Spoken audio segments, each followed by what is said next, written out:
Hoy hablaremos de política y filosofía con Carlos Fernández Liria, influyente profesor de filosofía de la Universidad Complutense de Madrid y referente intelectual de la izquierda española y específicamente de la izquierda madrileña. Yo soy Álvaro Palau Arbizu y este es el podcast de ARPA Editores en el que hablamos con expertos sobre pensamiento, política, negocios, ciencia, tecnología y muchas otras cuestiones. Vamos con Carlos Fernández Liria. ¿Qué papel jugaste tú en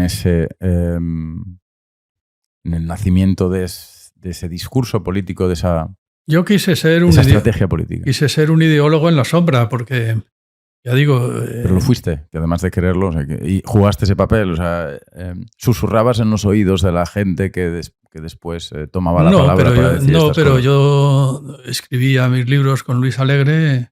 Porque has formado a todo el mundo, o sea, para quien no lo sepa... como editor de ensayo... Claro. Mucha gente, realmente, pero un número muy importante de personas te cita últimamente como referente, como profesor de referencia. Habiendo muchas personas. Antes en Podemos había 30 y tantas personas que habían sido alumnas mías. Ahora en Sumar. Pero en Sumar muchísimas.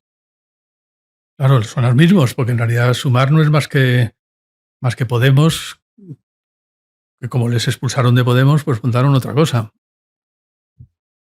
¿Quieres hablar de Podemos y de Sumar o ya está todo dicho? Pues qué decirte, solamente en resumen, una vez dije que en otra entrevista precisamente me preguntaron que ¿qué es Sumar? Pues Sumar no es más que la gente de Podemos que expulsó a Irene Montero y Pablo Iglesias. Lo que pasa es que llegó un momento en que habían expulsado a tanta gente que ya eran más. Y entonces montaron otra cosa, que se llamó Sumar. Y luego vino Irene Montero y dijo que quería entrar y le dijeron, no, es que hay un derecho de veto. Es que me vetan. ¿Pero cómo no te van a vetar? Si en Sumar somos los que tú expulsaste de Podemos. Y no es más que una pelea interna. Una pelea interna muy desdichada, desde luego. Lo que no podía imaginar yo dije, estos jovencitos que son además muy, muy, muy inteligentes y muy bien formados, tienen que tener alguna buena idea. Efectivamente veía hablar a Pablo Iglesias y me fascinaba. Veía hablar a la propia Irene, que también habla fenomenal, pero a Íñigo Rejón me fascinaba. Tenía muchísima confianza en ellos. Luego me di cuenta de que, claro, eso de ser jóvenes, también había mucha rivalidad entre ellos, había muchos puestos de trabajo, todo el mundo había follado con todo el mundo. Eso de estar en un partido en el que todo el mundo ha follado con todo el mundo, pues genera también un montón de problemas. No sé cómo decirlo, pero era una bomba, muy claro. una bomba emocional gigantesca, al mismo tiempo que una gran competencia por puestos de trabajo, por puestos deliberados, claro, lógicamente. Que no tiene nada de malo decirlo así. No tiene nada de malo decir, claro que hay puestos de trabajo en juego. No es que haya sillones, como dicen, no son sillones, son puestos de trabajo. La gente se tiene que buscar la vida. Y por cierto, que esto de que te paguen por dedicarte a la política, pues fue un invento irrenunciable ya desde la antigua democracia griega. Fue el invento de Fialtes, me parece que fue, el amigo de Pericles, el que dijo que, claro, que si no se pagaba por dedicarte a la política, solamente los ricos podrían hacer política, que para que los pobres hicieran política había que pagarles. Eso es irrenunciable. Entonces, claro que había millares de puestos de trabajo. Cuando tú sacas 70 y tantos diputados, fue increíble, 70 y tantos diputados de pronto, de la nada, pues tienes millares de puestos de trabajo en juego. Y eso, unido a todo el rollo de juventud emocional y tantos puestos de trabajo en juego, pues yo creo que lo dinamitó todo por todas partes.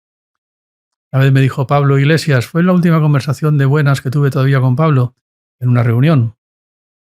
Me dijo, Podemos no es una tarta y no se reparte. Yo le dije, perdona, Pablo, ¿en qué contexto tuvisteis? ¿De qué estabais hablando? Era justo antes de Vista Alegre 2. Era que había ya una tensión tan grande entre el errejonismo y el pablismo que claro, la única posibilidad era decir, bueno, vamos a repartir lo que hay, vamos a repartirlo según una norma que fijemos de forma civilizada, hablando, pues ¿Ves? Hablando se consigue muchas cosas. Bueno, vamos no salimos del todo claro, bien. sí, pues mira, no lo conseguimos. Vamos a repartir lo que le corresponde a los serrejonistas, como vosotros decís, y lo que le corresponde a los pablistas. ¿Pero tú qué hacías en esa reunión? Pues yo era pablista todavía. Pero yo...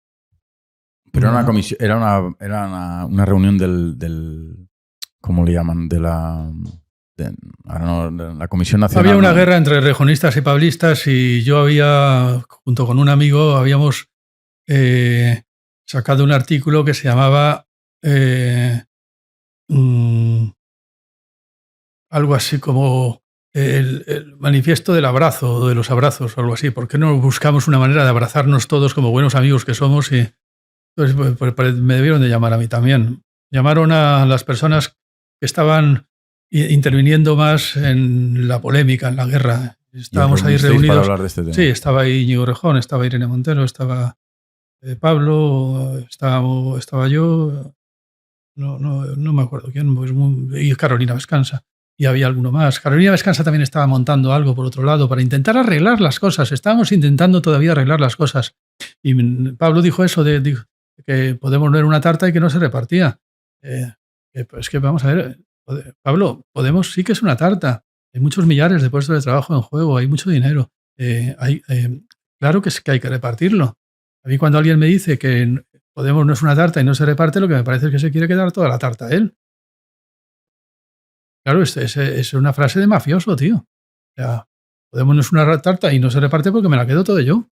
No, vamos a firmar el Estado de Derecho, vamos a dividir el poder y vamos a ver, qué le toca a cada uno, tío. O sea, porque no hay nada ignominioso además ahí, sino es una cosa que inventó Efialtes. A la gente que hace el trabajo hay que pagarla, aunque sea un trabajo político. Está muy bien, porque además así lo hará el mejor. Entonces estabas diciendo que pensabas que tendrían alguna buena idea, pero que después te diste cuenta de que, claro, al ser jóvenes también pues existían rivalidades, ambición. Bueno, existía que muchos de ellos no tenían trabajo y por tanto para dedicarse a eso necesitaban encontrar un trabajo a vida o muerte. Y por eso hubo muchas peleas internas. Y se formaron, claro, naturalmente, se formaron familias políticas, eso, los serrejonistas, los de Carolina Vescansa, los pablistas. ¿Qué balance haces bueno, Podemos seguir existiendo, pero qué balance haces? De hecho, nosotros hemos publicado muchos libros de muchos de estos. ¿Qué balance haces de la izquierda que nació o que se solidificó, que se constituyó en el 15M o que se constituyó después del 15M y hasta hoy? ¿Qué papel político crees que está teniendo la izquierda del PSOE? Infinitamente menor del que yo esperaba, porque yo puse ahí todas mis esperanzas creyendo que esto era la gran solución y que íbamos a cambiarlo todo. Pero, sin embargo, bastante bueno. Bastante bueno. Yo creo que este último gobierno de coalición que ha habido ha sido el mejor gobierno. Ha sido realmente el mejor gobierno que ha habido en España, a mi entender. No quiero ni imaginar lo que habría sido la gestión de la pandemia si hubiera gobernado el Partido Popular.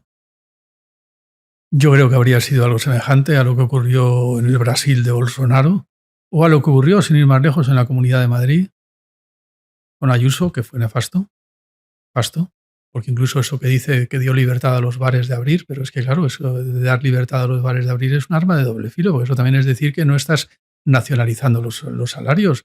O sea que claro, lo que está diciendo es, no, mira, tú te buscas la vida, te mueres. Y bueno, y si hubiera salido mal, y si hubiera habido una epidemia, y si se hubieran muerto a paletadas por tener los bares abiertos, era muy arriesgado, es que eso no se puede decidir así. Era muy arriesgado. Era muy arriesgado y además Lo que es que salió bien. No Entonces, salió bien del todo. Bueno, ya me entiendes, ¿no? Quiero decir, es verdad que hay ahí un tema que para mí es, bueno, en fin, me resulta un tema muy, muy interesante porque salió bien dentro de lo que cabe, es decir, que el día en el que la mortalidad esperada del virus fue más elevada fue el primero y después esa mortalidad fue en descenso. ¿no? O sea, lo que se acabó concretando fue muy inferior a la tasa de mortalidad que se tenía prevista inicialmente. En este sentido salió bien, la apuesta salió bien, pero joder, hubiera podido salir muy mal. Hubiera podido Y salir ahí hay una fatal. cosa, es muy interesante. No pasa nada, con lo cual nunca, bueno, en fin, será política ficción, pero es que podría haber salido fatal. Claro, como salió en la India, como salió en Brasil. Pero bueno, perdona, Sí. te he interrumpido. Estabas hablando del balance que haces del papel. Que me pareció muy bueno. Sí.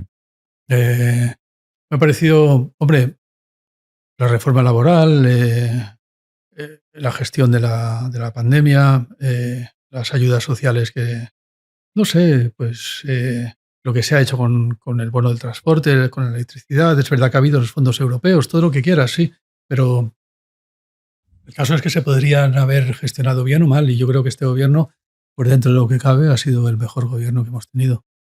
Bueno, de hecho se han influenciado desde España varias políticas Exactamente. Europeas muy importantes. Exactamente. Y de hecho se acaba de modificar el mercado eléctrico europeo. Yo creo que, claro, todo eso es efecto, en realidad, de haber puesto un contrapeso de izquierdas al PSOE y haberle obligado a gobernar en coalición. Y todo eso es efecto del 15M y efecto del experimento Podemos.